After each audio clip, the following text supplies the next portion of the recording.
নমস্কার বন্ধুরা, গল্পের আসরে আপনাদের সবাইকে স্বাগত। আজ আবার উপস্থিত হয়েছি সেই সময়ের পরবর্তী পর্ব নিয়ে। সাহেবের কুঠি থেকে বেরিয়ে পালকি পর্যন্ত সঠিকভাবে হেঁটে এলো গঙ্গানারায়ণ। তারপরে সে সংজ্ঞা হারালো। পালকির মধ্যে এক পা বাড়িয়েই পড়ে গেল হুমড়ি খেয়ে। তার সঙ্গীরা উৎকণ্ঠিত হয়ে ডাকাডাকি করতে লাগলো তাকে, কিন্তু কোনো উত্তর পেল না। তখন বেহারারা পালকি তুলে নিয়ে ছুটল জোর কদমে। এ স্থল থেকে নদীঘাট প্রায় অর্ধক্রোশ দূর। এই পথটুকু অচৈতন্য হয়েই রইল গঙ্গানারায়ণ। বজরার সন্নিকটে নদী তীরে বহু প্রজা তখনও বসেছিল জামালউদ্দিন শেখের সংবাদ জানার প্রত্যাশায়। গঙ্গানারায়ণকে পালকি থেকে ধরাধরি করে নামাতে দেখে সকলে উঠে দাঁড়িয়ে হৈ হৈ রই রই শুরু করলো। তাদের সকলেরই ধারণা হলো যে সাহেব কুঠিতে গিয়ে গঙ্গানারায়ণ প্রভৃত হয়েছে। দুশ্মন সাহেবরা কারুকেই রেয়াত করে না। বহুকালবাদী সংস্কারের জন্য সাধারণ প্রজারা জমিদারকে পিতৃতুল্য মনে করে, কিংবা তার চেয়েও অনেকখানি বেশি। সেই জমিদারের সম্মানহানি তাদের কাছে অকল্পনীয়। তাদের রক্ত উষ্ণ হয়ে উঠল, চিৎকার উঠতে লাগলো উচ্চগ্রামে। কয়েকজন মাটিতে লাঠি ঠুকতে লাগলো সক্রোধে। গঙ্গানারায়ণকে এনে শোয়ানো হলো বজরার মধ্যে তার খাস কামরায়। অতি ব্যস্ত হয়ে তার সঙ্গী কর্মচারী তাৎক্ষণিক কর্তব্য বিষয়ে শুরু করে দিল বিতণ্ডা। কেউ বলল গঙ্গানারায়ণকে এখনই বজরা থেকে সরিয়ে ওপরের জমিদারি কুঠিতে নিয়ে যাওয়া হোক। সেখানে একজন কবিরাজ থাকেন, যিনি একসময় গঙ্গানারায়ণের পিতার চিকিৎসা করেছেন। কেউ বলল গঙ্গানারায়ণকে সরাবার দরকার নেই, কুঠিতে যেতে অনেক সময় লেগে যাবে, সেই কবিরাজকেই আনানো হোক। আবার কেউ বলল এই বিদুষ বিভয়ে উত্তম চিকিৎসার ব্যবস্থা সম্ভব হবে না, সুতরাং কাল বিলম্ব না করে এখনই বজরার মুখ ঘুরিয়ে কলকাতার উদ্দেশ্যে রওনা দেওয়া উচিত। খাজাঞ্চি অক্ষয় সেন বৈদ্য বংশ সম্ভূত বলে কিছু কিছু চিকিৎসাবিদ্যা জানেন। তিনি গঙ্গানারায়ণের নাড়ি ধরে বসে রইলেন। তারও মত এখানে অপেক্ষা না করে বরং কলকাতার উদ্দেশ্যেই যাত্রা করা ভালো। অন্তত কৃষ্ণনগর পর্যন্ত পৌঁছালেও সেখানে অ্যালোপ্যাথিক ডাক্তার পাওয়া যাবে। একটু পরেই গঙ্গানারায়ণ চোখ মেলল এবং উঠে বসল। তাকে ঘিরে রয়েছে কর্মচারীদের ভীত চকিত মুখ আর বাইরে প্রজাদের তুমুল কলরব। সে বিস্মিত হয়ে প্রশ্ন করল, কি ব্যাপার? আমি কি করে এখানে এলুম? অত চেঁচামেচি কিসের? বৃদ্ধ খাজাঞ্চি বললেন, হুজুর, আপনি কথা বলবেন না, বিশ্রাম নিন। গঙ্গানারায়ণ পালঙ্ক থেকে নেমে শরীরের আড়মোড়া ভেঙে বলল, কই, আমি তো অসুস্থ বোধ করছি না গো। আমি নীলকেটুতে গেছিলুম, তারপর কি হলো? একজন কর্মচারী বলল, হুজুর, আপনি সাহেবের সঙ্গে কথা কইতে গেছিলেন। গঙ্গানারায়ণ বলল, হ্যাঁ, কিন্তু সে সাহেব আমার সঙ্গে কথা কইলেন একেবারে বর্বর, নেশাখোর। কিন্তু তারপর তো আর কিছু মনে পড়ে না। আপনি জ্ঞান হারিয়ে ফেলেছেন, একটু শুয়ে থাকুন, বরং একটু পরে জোয়ার এলেই আমরা নৌকো ছেড়ে দেব। জ্ঞান হারিয়ে ফেলেছিলাম? কেন? আমার তো কখনো এমন হয় না।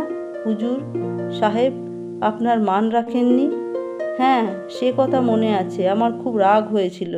তা বলে জ্ঞান হারাবো? এ যে বড় আশ্চর্যের কথা। দুদ্দার করে কয়েকজন লাঠিয়াল প্রজা বজ্জার উপর উঠে এসে কামরায় দরজার সামনে দাঁড়িয়ে একসঙ্গে বলে উঠল, হুজুরের জন্য আমরা জান দিমু। পাঁচখানা ঘায়ে লাইট ঠেলের হুজুরের থনে আইসা খারাবে। হুজুর, একবার কন, আমরা সাহেবগুলোর ঘেটি ভাঙ্গা দিমু। খাজাঞ্চি বাবু ওদের দেখে খিচিয়ে উঠে বললেন, মোলো, এই হারামজাদাগুলো একেবারে ওপরে উঠে এসেছে। যা যা নিচে যা, আসপর্দা দেখো। ছোট লোকগুলো আজকাল যেন একেবারে মাথায় উঠতে চায়। সে তিরস্কার অগ্রাহ্য করেও প্রজারা বলতে লাগলো, আমাকে হুজুরের শরীরে হাত দিচ্ছে, হারে বদলা আমরা নিমু। হুজুরের লোককে আমরা হগলডি একাট্টা হইয়া নীলকুঠি লাল কইরা দিতাম পারি। গঙ্গানারায়ণ হাত তুলে বলল, তোমরা শান্ত হও। আমায় মেরেছে? কে বললে আমায় মেরেছে? আমার মনে নেই তো। হ্যারে ভুজঙ্গ, তুই তো গেছলি আমার সঙ্গে। আমায় সত্যিই কেউ মেরেছে? ভুজঙ্গ বলল, আগে না হুজুর, আমি সবসময় আপনার পাশে দাঁড়িয়েছিলুম। খাজাঞ্চি বলল, হুজুরের গায়ে হাত দেবে এমন সাধ্য কার আছে? ওই ছোট লোকগুলোর ঘটে এক রত্তি বুদ্ধি নেই। গঙ্গানারায়ণ বলল, তবে জামালউদ্দিন শেখের কোনো খবর আমি পাইনি। ওরা শিকার পেল না। বলল জামালউদ্দিন শেখকে ওরা চেনে না। প্রজারা আবার বলল যে জামালউদ্দিন শেখ নিজে তার বিবি হানিফার খোঁজ নেবার জন্য নীলকুঠিতে গিয়েছিল। সেখান থেকে সে ফেরেনি। হানিফা বিবিকে রাতের বেলা জোর করে ধরে নিয়ে গেছে গোলক দাস। এদের দুজনকে ওরা কেউ বেরোতে দেখেনি কুঠি থেকে। নদীর পানিতে ওদের লাশও ভেসে ওঠেনি। সুতরাং কুঠির মধ্যেই মাঠের নিচে গারদে নিশ্চয়ই আটক রাখা হয়েছে। জামালউদ্দিন আর হানিফা বিবিকে ওরা জোর করে ছাড়িয়ে আনবে এবং সেই সঙ্গে হুজুরের প্রতি অপমানের প্রতিশোধ নেবে। তাদের কথা শুনে দয়া হয়েছিল বলেই তো হুজুর ওই বাঘের গুহায় গিয়ে পা দিয়েছিলেন। প্রজারা সমস্বরে আরও সব উত্তেজক কথা বলতে যাচ্ছিল। খাজাঞ্চি প্রচণ্ড ধমক দিয়ে তাদের থামিয়ে দিল। মুখ্য আর গোয়ার লোকগুলো কোমল উদার হৃদয় জমিদার গঙ্গানয়নকে বিপদে ফেলতে চায়। সাহেবদের সঙ্গে লড়বে? পিঁপড়ের পাখা ওঠে মরণের তরে। কান টানলে যেমন মাথা আসে, তেমনি মফস্বলে একটা ইংরেজের গায়ে হাত দিলে অমনি কলকাতা থেকে কামান বন্দুক নিয়ে রাশি রাশি ইংরেজ সৈন্য ছুটে আসবে, গ্রামকে গ্রাম জ্বালিয়ে দেবে। জমিদারের বজরায় বসে সাহেবদের বিরুদ্ধে কোনো কথা উচ্চারণ করা অতি বর্জিত। হুজুর, কানে আঙুল দিন, এসব কিছু শুনবেন না। খাজাঞ্চি সে প্রজার দলকে কুকুর ছাগলের মতন তাড়াবার ভঙ্গি করে বলল, দূর হ, বেরো। আবি নিকালো, হুজুর অসুস্থ, তেনার সামনে এসে হল্লা করিস? তোদের এত সাহস? নাম আগে, নাম বজরা থেকে, তারপর তোরা যা খুশি করগে যা। হুজুর তোদের হয়ে কথা কইতে গেছলেন, এই তোদের 7 পুরুষের ভাগ কি? আজ রাতেই বজরা ঘোরাবো। গঙ্গানয়ন এবার খাজাঞ্চিকে বাধা দিয়ে বললেন, সেনমশাই, ওরা আমার প্রজা, বিপদে পড়ে আমার কাছে এসেছে, এখন ওদের তাড়িয়ে দেওয়া কি উচিত কর্ম হয়? আশ্রিতকে রক্ষণ করাই তো আমাদের ধর্ম। খাজাঞ্চি বললেন, হুজুর, ওরা আপনার প্রজার যোগ্য কি ব্যবহার করছে? জমিদারের কাছে এসেছে, কোনো একটা বেটাও কি নজরানা এনেছে? জমিদারের সামনে নজরানা না রেখে মুখ খোলার সাহস দেখায়। ছোট লোকগুলো আজকাল বড় বেশি বার বেড়েছে। তখন প্রজারা লজ্জিতভাবে বলে উঠল, এখন তাদের পেটে অন্ন নেই, অনেকের বাড়িঘর পুড়ে গেছে, তাই কোনো নজরানা আনতে পারেনি। আবার সুদিন যদি আসে তখন তারা নিশ্চয়ই জমিদারকে নজরানা দিয়ে সম্মান দেখাবে। একজন একটু বেশি ভাব দিয়ে বলল, হুজুর, এবছর আমাদের চোখের পানি আপনার নজরানা, আমাদের ফেলে যাবেন না। খাজাঞ্চি বললেন, হুজুর, এখানে বসে থেকেই বা আপনার লাভ কি? আপনি তো একবার চেষ্টা করে দেখলেন। নীলকুঠির সাহেব যদি আপনার কথায় কান না দেয়, তাহলেও সে সাহেবকে বিশেষ দোষ দেওয়া যায় না। নীল চাষের আইন তো আপনাকে বুঝিয়ে বলেছি। নীলকররা পত্তনি জমি নিয়ে যে চাষ করেন তার নাম এলাকা চাষ। সেখানে জমিদারদের কোনো রকম কথা কওয়ার এখতিয়ার নেই। এখানকার প্রজারা এখন নীলকরদের ভূমিদাস, নীলকরদের ইচ্ছে অনুযায়ী ওদের মরণ বাঁচন। আপনি এর মধ্যে থেকে কি করবেন? গঙ্গানয়ন উষ্ণ হয়ে বলল, সেনমশাই, আপনি বলতে চান যে কোনো রকম প্রতিকার নেই? এই নিরীহ মানুষগুলো শুধু শুধু মরবে? খাজাঞ্চি এতক্ষণে একটু হাসলেন। এই বৃদ্ধ তার জীবনে দেখেছেন অনেক উত্থান পতন। জমিদারের ছেলের প্রজার দুঃখ দেখে বিচলিত হয়, এটা তার কাছেও একটা নতুন অভিজ্ঞতা। গঙ্গানয়নের রক্ত এখনো চঞ্চল, তাই নিজের ভালো মন্দ বোঝার সময় এখনো আসেনি। খাজাঞ্চি বললেন, হুজুর, যুদ্ধে যে যেতে সে কি অমনি অমনি কিছু ছাড়ে? আমরা পরাধীন জাতি, আমরা কি আর বড় মুখ করে অন্যায়ের প্রতিকার চাইতে পারি? সাহেবদের দয়ার ছিটে ফোঁটা পেয়েই আমাদের বাঁচতে হবে।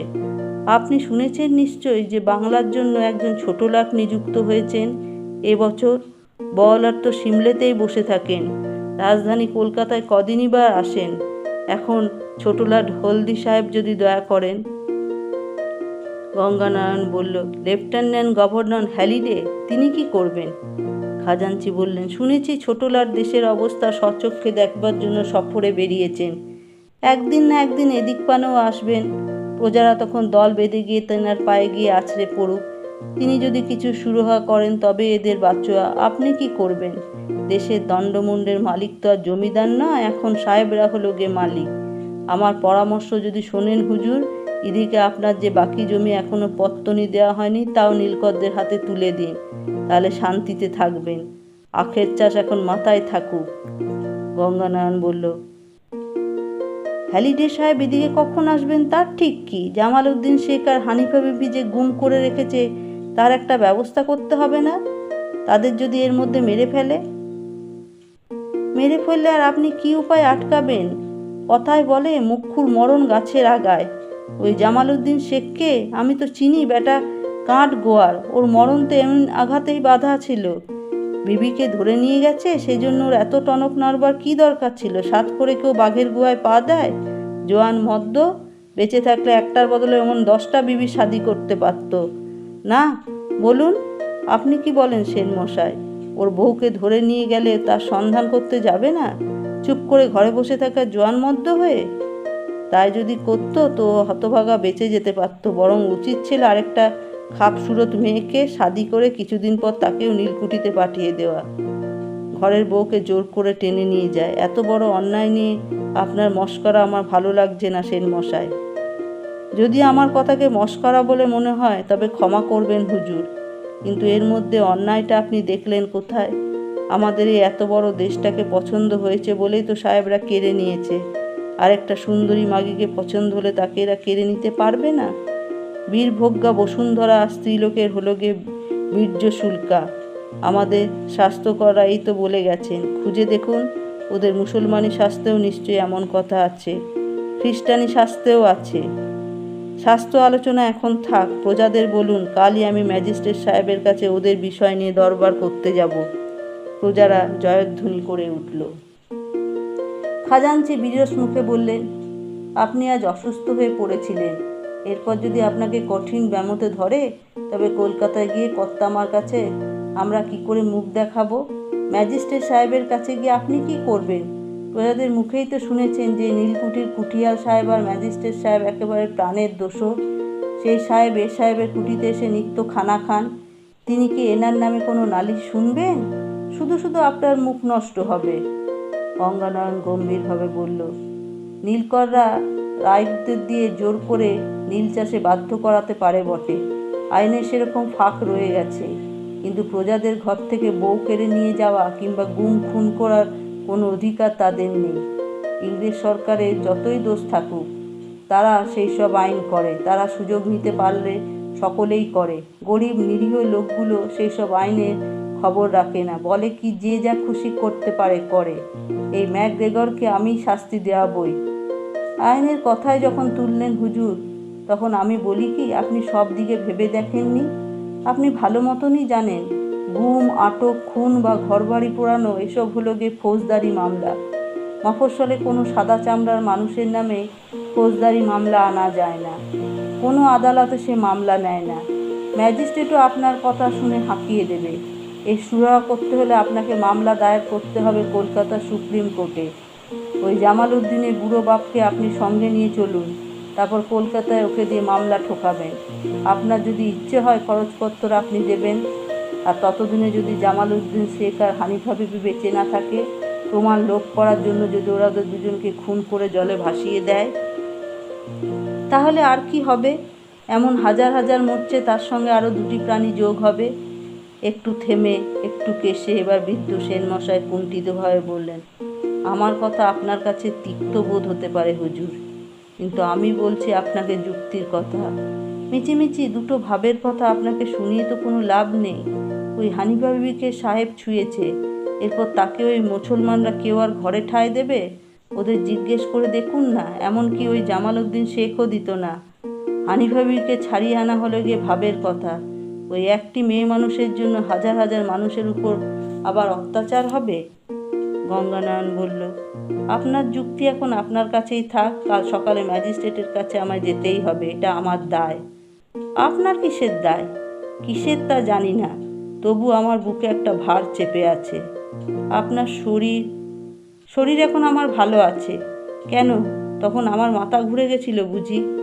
হুজুর, আপনি শুনেছেন বোধহয় নদিয়ার কমিশনার সাহেব সুখচরের জমিদার নীলকণ্ঠ রায়কে আটক করে রেখেছেন ওই চৈত মাসে। লোকে বলে নীলকণ্ঠ রায়কে জোর করে ঘোড়ার দানা খাওয়ানো হয়েছিল সাহেবের হুকুমে। ওসব কথা থাক, আপনাকে বললাম যে এটা আমার দায়।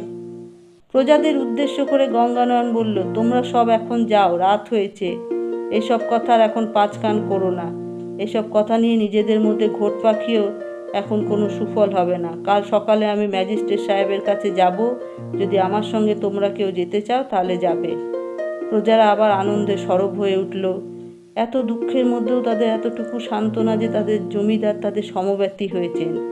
নায়েব গোমস্তা খাজাঞ্চির কথায় কান্না দিয়ে তাদের কথায় গুরুত্ব দিয়েছেন। প্রজারা তখনও যেতে চায় না। গঙ্গানয়ন বারবার বুঝিয়ে বলল তাদের। তারপর এক সময় সে খাবার ঘরে চলে এলো। মেঝেতে মখমলের আসন পাতা, সামনের উপর থালা জুঁই ফুল রঙের আতপ চালের ভাত ও 10-12 রকমের ব্যঞ্জন সাজানো। জননী বিম্ববতীর নির্দেশ সফরে বেরুবার সময় পাচক ভৃত্যের একটি ছোটোখাটো দল গঙ্গানয়নকে সঙ্গে আনতে হয়। গঙ্গানয়ন স্বল্পাহারী, তবু প্রধান রসইকর দুর্যোধন প্রতিদিন দুবেলা নানা প্রকারের ব্যঞ্জন পাক করবে। হস্তমুখ প্রক্ষালনের সময় গঙ্গানয়ন তার ডান হাতের 3টি অঙ্গুরীয় খুলে বাম হাতের আঙুলে পড়ল। ডান হাতের অঙ্গুরীয় পড়ে থাকা অবস্থায় খাদ্য গ্রহণ করা গঙ্গানয়নের পরিবারে নিষিদ্ধ। কয়েক পুরুষ আগে এই পরিবারের একজন কর্তা নাকি অন্ন গ্রহণের সময় হঠাৎ একটা আলগা অঙ্গুরীয় উদরস্বাদ করে ফেলেছিলেন এবং আসনে বসে থাকা অবস্থাতেই তিনি মারা যান। প্রথম গ্রাস অন্ন মুখে তুলেই গঙ্গানয়ন বুঝতে পারল যে আজ তার আহারে একেবারেই রুচি নেই, অথচ একটু আগে প্রজাদের সঙ্গে কথা বলার সময় সে বেশ ক্ষুধা বোধ করছিল। এখনও তার ক্ষুধা আছে এবং স্বাভাবিক নিয়মে এই সময় তার ক্ষুধার উদ্রেক হওয়া উচিত, কিন্তু কিছুই খেতে ইচ্ছা করছে না। বিভিন্ন ব্যঞ্জন সে চোখে দেখল, সবগুলোই যেন বিস্বাদ। নদী থেকে ধরে আর টাটকা কালবোস মাছের স্যুপ, বৃহদাকার গলদা চিংড়ি ভাজা, এঁচোড়ের তরকারি যা দুর্যোধনের রন্ধন গুণে পাঁঠার মাংসের মতন হয়, এর কিছুই এক টুকরোর বেশি মুখে দিতে পারল না গঙ্গানারায়ণ।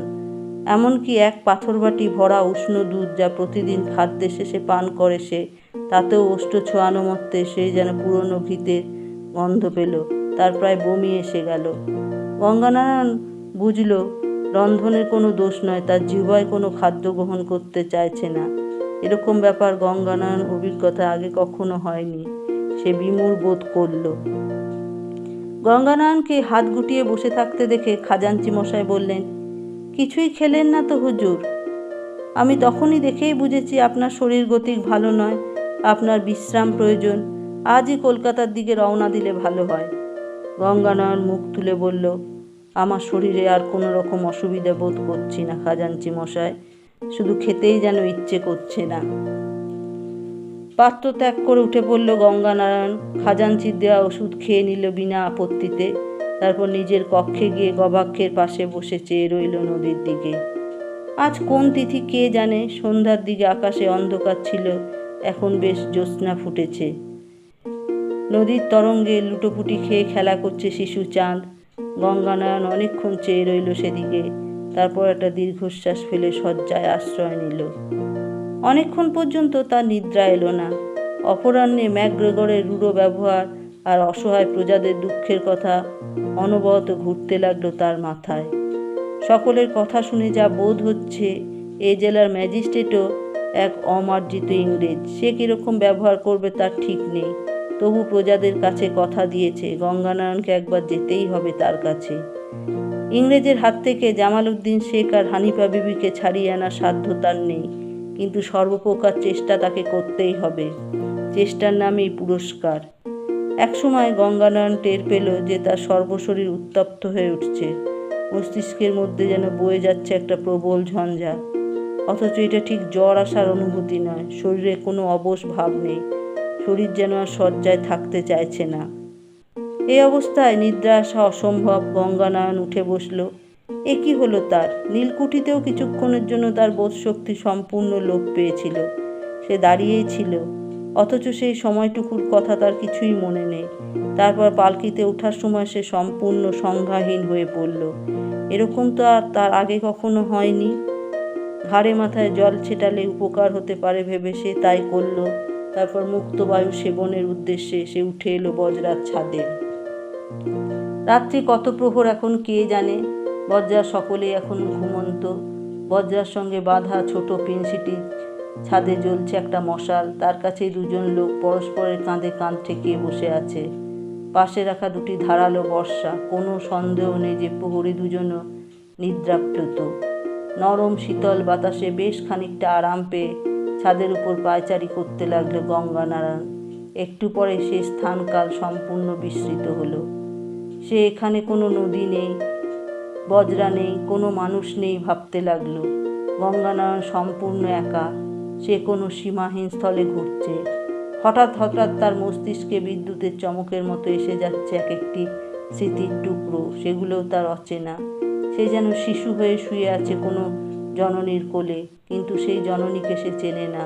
সে ফুলের মালা টেনে টেনে ছিঁড়ে ফেলছে, তার সঙ্গে রাজবেশ সেই ডুবে যাচ্ছে কোনো কাল সমুদ্রে, শুধু হাত দুটি উচ্চে তোলা। পরমুহূর্তে যেন সে আবার শুয়ে আছে নগ্নগাত্রে কোনো মন্দিরের চাতালে। সে মুখ তুলে তাকালো আকাশের দিকে। লঘু মেঘ ও কিছুটা নীল রং মেশা জ্যোৎস্না ভরা অনন্ত গগনের দিকে চেয়ে সে যেন সত্যি সন্ধান পেয়ে গেল অসীমের। তার নিঃশ্বাস পড়তে লাগলো ঘন ঘন। তার মুখের চেহারা এখন অন্যরকম। একটা শব্দ পেয়ে গঙ্গানয়ন তাকালো নদীর ঘাটের দিকে। সেখানে কয়েকটি মানুষ জলে নেমে মুখ প্রক্ষালন করছে আর নিজেদের মধ্যে কথা বলছে গুনগুন করে। গঙ্গানয়ন ওদের দিকে তাকালো বটে, কিন্তু যেন দেখলো না, কিছু গ্রাহ্য করলো না। সে আবার মুখ ফেরালো আকাশের দিকে তৃষ্ণার্তের মতন।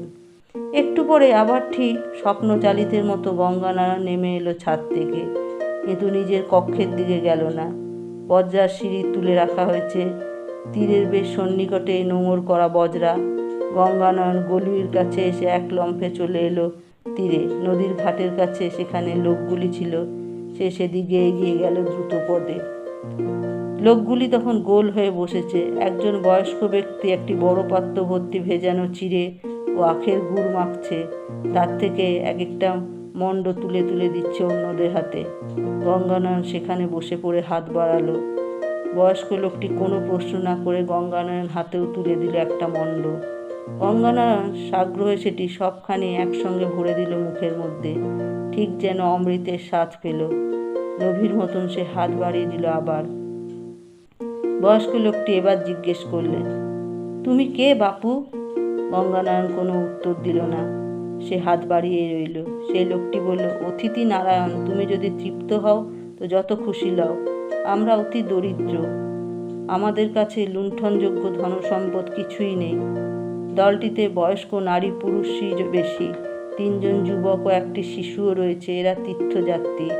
আহার শেষ করার পর ওরা যখন আবার যাত্রা শুরু করলো, তখন গঙ্গানয়ন নিঃশব্দে অনুসরণ করতে লাগলো ওদের। সাধারণ রাত্রে পথ চলার রীতি নেই, কিন্তু বিদেশি তীর্থযাত্রীরা এই অঞ্চলে এসে শুনেছে যে নীলকরদের অত্যাচারে এখানে তাসের রাজত্ব চলছে। অধিকাংশ প্রজাই গৃহছাড়া, সেই জন্য তীর্থযাত্রীরাও যত দ্রুত সম্ভব এই এলাকা পার হয়ে যেতে চায়। গঙ্গানয়ন মিশে গেল ওদের দলে। ক্রমশেষে চলে যেতে লাগলো তার বজরা থেকে অনেক দূরে। তীর্থযাত্রীরা প্রথমে তাকে কোনো দস্যু দলের প্রতিনিধি মনে করেছিল। তার সঙ্গে কোনো অস্ত্র না থাকলেও তাকে ওরা ঘাটাতে সাহস করেনি। ভোরের আলোয় গঙ্গানয়নকে দেখে ওরা আরও অবাক হলো। গঙ্গানয়নের সর্বাঙ্গে তার পারিবারিক আভিজাত্যের ছাপ পরিস্ফুট। তার পরিধানে চিক্কন সিল্কের ঢিলে কুর্তা ও শেরওয়ানি, কণ্ঠে স্বর্ণের মফ চেন, বাঁ হাতের আঙুলে 5টি বিভিন্ন মূল্যবান রত্ন সমন্বিত অঙ্গুরীয়। তার মুখে অদ্ভুত বিষাদ ও ঔদাসীন্য মাখানো। তীর্থযাত্রীদের নেতা সকালবেলা তাকে জিজ্ঞেস করল, মহাশয়, আপনি কোথায় চলেছেন? কোথায় আপনার নিবাস? আমরা অতি সাধারণ মানুষ, আপনি আমাদের সঙ্গী হলেন কেন? গঙ্গানয়ন বলল, আমাকে আপনাদের দলে স্থান দিন, আমি পথ চিনি না। গঙ্গানয়ন কি কাপুরুষ? সে কি পলাতক হতে চাইছে? প্রজাদের মুখপাত্র হয়ে ম্যাজিস্ট্রেটের কাছে যাবার কথা ছিল তার। সে কি ভীরুর মতন রাত্রির অন্ধকারে দেশান্তরে চলে যাচ্ছে?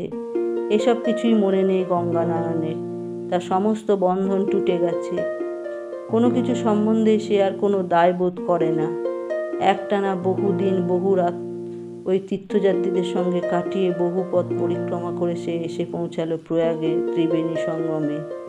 যাত্রা দলের গন্তব্য এই প্রয়াগই। এখানে তারা পুণ্য স্নান করে অতি প্রত্যুষে গঙ্গা, যমুনা, সরস্বতী এই 3 নদীর পবিত্র সঙ্গমে অনেকবার ডুব দেবে। গঙ্গানয়ন যেন পুনর্জীবন প্রাপ্ত হলো। তার মস্তিষ্কের শূন্যতাবোধ কেটে গেছে। তার সারা শরীর কাঁপছে। এ কম্পন শীতবোধের জন্য নয়, অন্য একটি উপলব্ধির উত্তেজনায়। সিক্ত বসনে পাড়ে উঠে এসে ভোরের আকাশের দিকে তাকিয়ে তার মনে পড়ল, প্রয়াগের থেকে কাশী খুব বেশি দূর নয়। এবার তাকে যেতে হবে ওখানে। তার নিয়তি তাকে এখানে টেনে এনেছে। তীর্থযাত্রী দলের সংসদ ত্যাগ করে সে একাই রওনা হলো বারাণসীর দিকে। বন্ধুরা, আজ এই অবধি। পরবর্তী পর্ব নিয়ে খুব শীঘ্রই উপস্থিত হব। যদি আপনাদের ভালো লেগে থাকে তাহলে দয়া করে লাইক ও শেয়ার করবেন, আর যারা নতুন তারা সাবস্ক্রাইব করবেন। ধন্যবাদ।